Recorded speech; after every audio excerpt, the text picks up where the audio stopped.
কি দাদা, শুনলাম বাংলাদেশের জাতীয় সঙ্গীত পরিবর্তন করার জন্য নাকি এক শ্রেণীর মানুষ একেবারে উঠে পড়ে লাগছে। আমাদের জাতীয় সঙ্গীত আমি আপনাদের দৃষ্টি আকর্ষণ করতে চাই। জাতীয় সঙ্গীত, এই জাতীয় সঙ্গীত বাংলাদেশের জাতীয় সঙ্গীত কখনোই হতে পারে না। এটা জাতীয় সঙ্গীতে সুস্পষ্ট কয়েকটি শিরক রয়েছে। এটা কোনো অবস্থায় একটা দেশের ন্যাশনাল অ্যানথেম হতেই পারে না। সুতরাং এই জাতীয় সঙ্গীত, কথিত জাতীয় সঙ্গীত আমাদের মানচিত্র, আমাদের অস্তিত্বকে অস্বীকার করে। এটা আমাদের জন্য লজ্জা। পুরাতন অনেক সঙ্গীত আছে, ধন ধন্য পুষ্প করা বা ও আমার দেশের বাটি তোমার পরে ঠেকাই মতো, আরো অনেক ভালো ভালো গান আছে, এগুলো জাতীয় সঙ্গীত হতে পারে। এটা কোনো কথা? তারা কি জানে বাংলাদেশের জাতীয় সঙ্গীত কতটা ইউনিক? কারণ বাংলাদেশের জাতীয় সঙ্গীতের রচয়িতা হচ্ছেন কবি রবীন্দ্রনাথ ঠাকুর, এবং কবি রবীন্দ্রনাথ ঠাকুরের জন্ম হচ্ছে 1861-তে এবং তিনি মৃত্যুবরণ করছেন 1941 সালে। তো আপনি চিন্তা করতে পারেন, তার মৃত্যু হয়েছে বাংলাদেশ জন্ম নেওয়ার প্রায় 30 বছর আগে।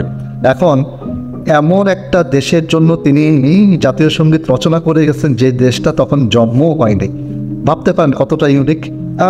আমার কাছে মনে হয় ব্যাপারটা অনেক রোমান্টিক। কেমন রোমান্টিক? কারণ যখন কোনো কাপল প্রেম করে তখন তারা তখনও বিয়ে হয়নি, কিন্তু তাদের প্রেমে এত গভীরভাবে হাবুডুবু খেতে থাকে যে তারা ভবিষ্যৎ বাচ্চারও নামকরণ করে ফেলে। বিষয়টা আমার কাছে ওই রকমই মনে হয়েছে।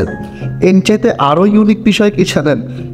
এর চাইতে আরও ইউনিক বিষয় হচ্ছে যে তৎকালীন সময় একজন ডাকপিয়ন ছিল যার নাম হচ্ছে গগন চন্দ্র দাস। অনেকে সে ডাকপিয়ন থাকা অবস্থায় তাকে বলতো হরকার, অনেকের নাম অনুসারে হচ্ছে তিনি গগন হরকার। তো এই গগন হরকার একজন বাউলও ছিল। তিনি একটি গান রচনা করছেন এবং রবীন্দ্রনাথ ঠাকুর আমাদের জন্য জাতীয় সঙ্গীত রচনা করতে গিয়ে সেই গানের সুরটা পর্যন্ত চুরি করে এনেছে। আমি কোথায় পাবো তারে, আমার মনের মানুষ যে। এখন বলবেন যে চুরি কেন বললাম, এত ডেঞ্জারাস কথা? কারণ চুরি এই জন্য বললাম, এই গানের সুরের জন্য তাকে কোনো ক্রেডিট দেওয়া হয়নি, এই জন্য বলা যেতে পারে চুরি করছে। কত ইউনিক একটা জাতীয় সঙ্গীত আমরা পাইছি, চিন্তা করতে পারেন। আরও ইউনিক বিষয় হচ্ছে যে যেই দেশের জন্য জাতীয় সঙ্গীত, অথচ পুরো জাতীয় সঙ্গীত জুড়ে বাংলাদেশের নাম কোথাও উল্লেখ নাই। ভাবা যায়? এরপরে হচ্ছে আরও কিছু বিষয় হচ্ছে, সেটা হলো জাতীয় সঙ্গীতের মধ্যে কি থাকে হচ্ছে অঙ্গীকার, থাকে হচ্ছে প্রতিশ্রুতি, থাকে হচ্ছে প্রতিবাদ, এই ধরনের অনেক কিছু থাকে। কিন্তু আমাদের ইউনিক জাতীয় সঙ্গীতের মধ্যে এই টাইপের কোনো কিছুর অস্তিত্ব পর্যন্ত নাই। তা আমরা অবশ্যই ইউনিক একটা জাতীয় সঙ্গীত পাইছি। এরপরে হচ্ছে আমি চিন্তা করে দেখি যে এত ইউনিক জাতীয় সঙ্গীত আমরা পাওয়ার পরে উদয় কিল্লেগা মানুষ মাথা চাড়া দিয়ে উঠছে এই জাতীয় সঙ্গীত পরিবর্তন করতে হবে।